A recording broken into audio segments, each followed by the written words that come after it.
Russian military positions are underwater, leaving Putin's forces encircled.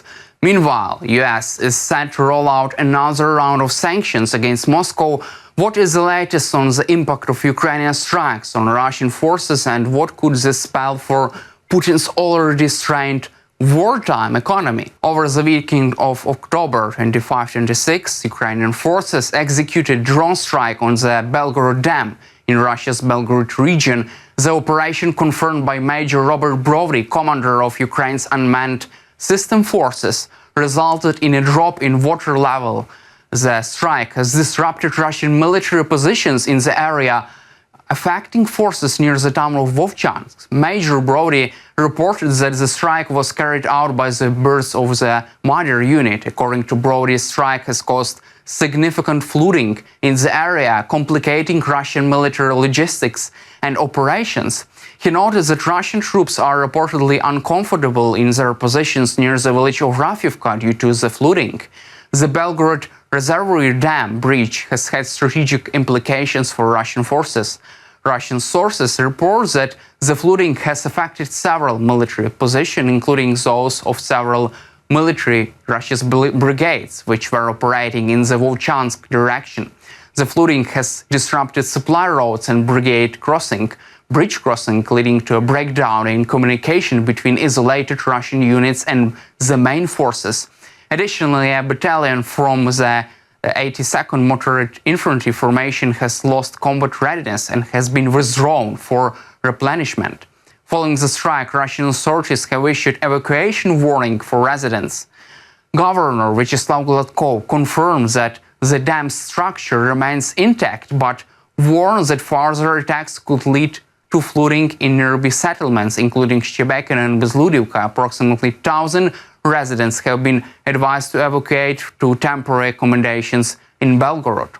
Also, over the recent weekend, Ukraine carried out a series of drone strikes across Russian territory. Earlier on October 24th, Ukrainian drones targeted Krasnogorsk, a suburb just outside Moscow. Attack prompted the evacuation of dozens of residents and disrupted operations at Moscow's three major airports. Russian authorities reported intercepting Ukrainian drones, including over Moscow, Rostov and Krasnodar.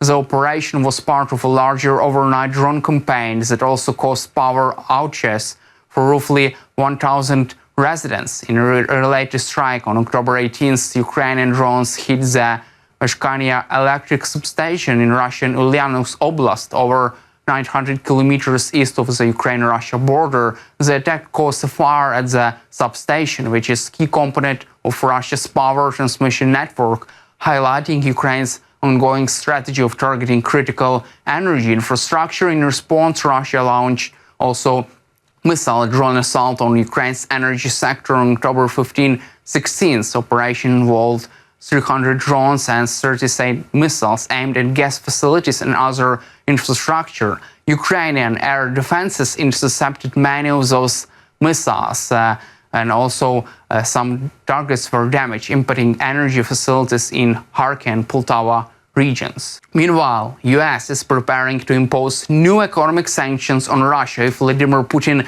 continues to stall or refuse peace negotiations over the war in Ukraine, according to Reuters. Trump administration has well-developed toolkit of potential measures ready to deploy if Russia shows no progress toward ending the war.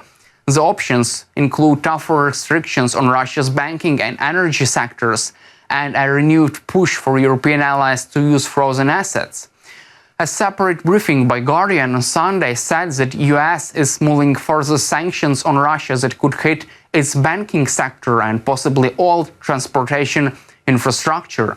The paper quoted US officials as saying that President Trump would not schedule any new meeting with Putin unless it was clear that Russian dictator was serious about making a deal to end the war in Ukraine.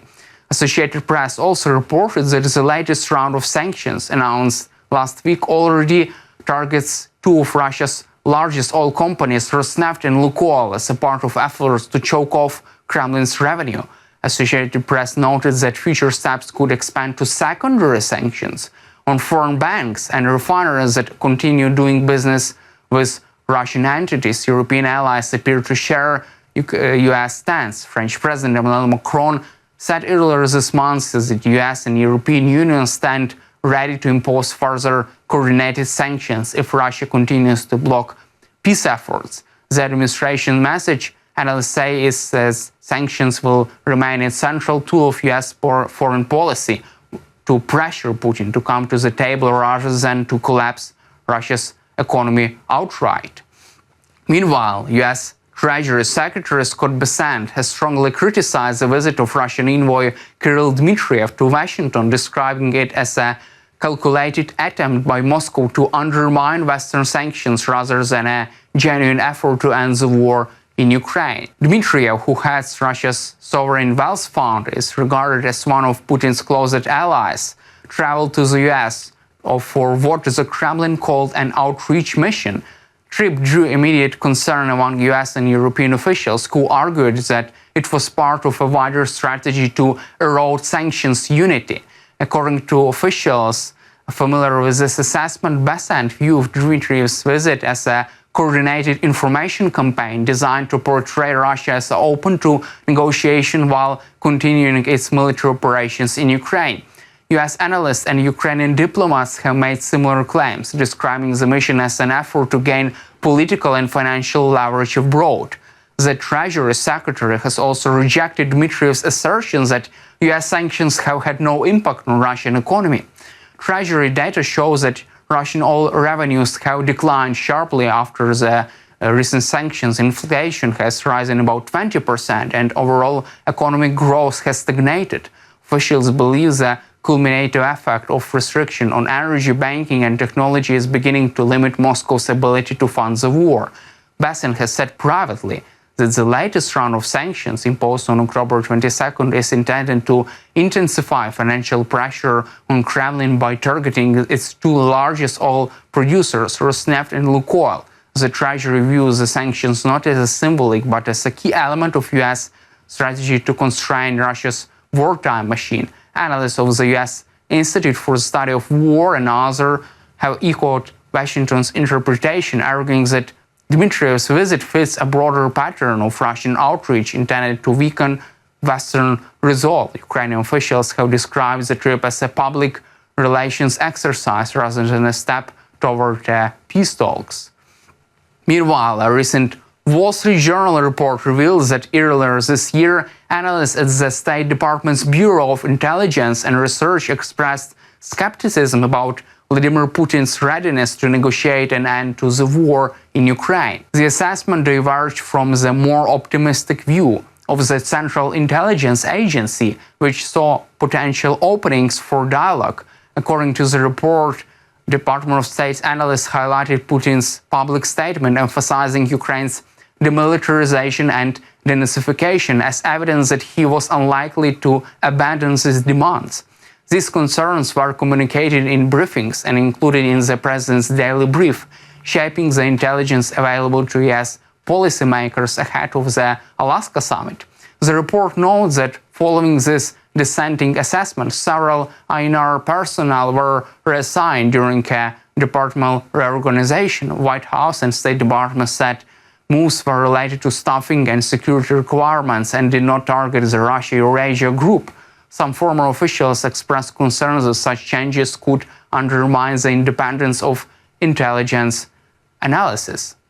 The different intelligence assessment reportedly influenced US diplomatic planning. After a phone call with Vladimir Putin in early October, President Trump initially announced plans for a summit in Budapest. The meeting, however, was cancelled, citing the lack of progress on a clear path to negotiations. In parallel, US Treasury Department imposed sanctions on Russian energy firms, Rosneft and Lukoil, as a part of efforts to pressure Moscow. Experts note that the internal disagreement underscores the challenges of relying on intel assessment. Also, some officials have drawn comparisons to past controversies where dissenting intel views were sidelined, worrying that political pressure on analysts could have long-term national security implications. That's all for today. Subscribe to our YouTube channel and glory to Ukraine.